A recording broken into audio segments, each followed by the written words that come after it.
অনেকগুলো দিন হয়ে গেল তোমাদের আমার কোনো আপডেটই দিতে পারছি না, না কোনো চ্যানেলে ভিডিও দিতে পারছি না, আমি কি করছি সবটা শেয়ার করতে পারছি। অনেক বড় বড় ঘটনা ঘটে যাচ্ছে আমাদের সঙ্গে। তো আজকে সকাল সকাল ঘুম থেকে উঠে বেরিয়ে পড়েছি ওই সমস্যাগুলোর সমাধানের জন্য। কোথায় যাচ্ছি কি করছি অবশ্যই তোমাদের সঙ্গে থাকো, সবটাই বলবো। সকাল থেকে ঘুম থেকে উঠলেই রোজ দিন কিছু না কিছু খারাপ খবর পাচ্ছি। যেখানে এসছিলাম ওখানে এসে না এই হাঁসগুলো দেখলাম। একটা সময় ছিল আমার বাবার বাড়িতে এই রকম হাঁস থাকতো। আমার এখন ঝাপসা হয়ে গেছে বললেই চলে, কিছুটা অতটা ঠিক মনে পড়ে না, কিন্তু হ্যাঁ মনে আছে যে আমি দেখেছি লাস্ট আমার হাঁসগুলো কেমন অবস্থায় ছিল। মানুষের মনে না এখন প্রচুর হিংসা, সহজ সাদাসিধেভাবে ভাবতেই পারে না। মানুষ মানুষকে খুন করার আগে জন্তু জানোয়ারের ওপরে রাগটা আগে যায়। যেমন বিড়াল হাঁস, ঠিক তেমনই একদিন সন্ধ্যাবেলা আমি ঠিক টিউশন পড়ে এসেছি এই 5টা নাগাদ।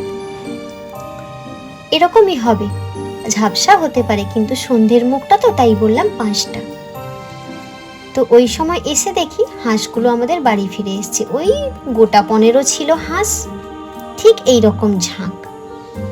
তো একটা একটা কিছুক্ষণ পর না ঝিমিয়ে ঝিমিয়ে পড়ে যাচ্ছে, তারপর আর উঠছে না। মা ছিল না, মা এসে যখন দেখে সব কটা হাঁস ঝিমিয়ে গেছে।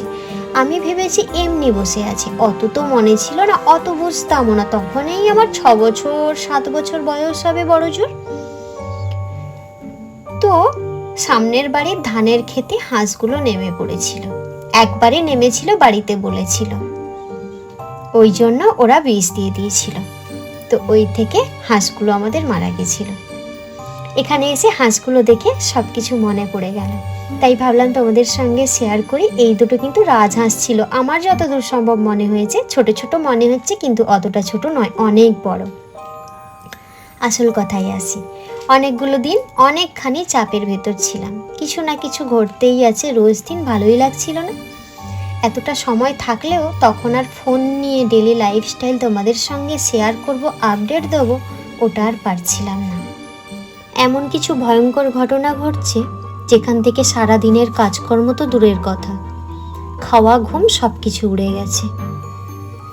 কিভাবে তোমাদের বলবো সেটাও একটা বোঝার ব্যাপার আছে, বলাটা ঠিক কি ঠিক না সেটাও একটা বোঝার ব্যাপার। আজকে বেশ কটা দিনের পর না আজকে একটু বেরিয়েছি, বেরিয়ে এইগুলোকে দেখে একটু ভালো লাগছে। কি সুন্দর দল বেঁধে ঘুরছে, আনন্দ করছে, মজা করছে। যে কাজে এসেছিলাম কাজ শেষ হয়ে গেছে, এখন বাড়ি ফিরে যাচ্ছি। অবশ্যই সবটা তোমাদের সঙ্গে শেয়ার করব, কি হয়েছে কি না হয়েছে আজকে সেটা বলার জন্য ঠিক সময় নয়, তাই বললাম না। সবটা ঠিকঠাক করার চেষ্টা করছি, একটু ঠিকঠাক হয়ে যাক, তারপর অবশ্যই তোমাদের সঙ্গে সবটা শেয়ার করব।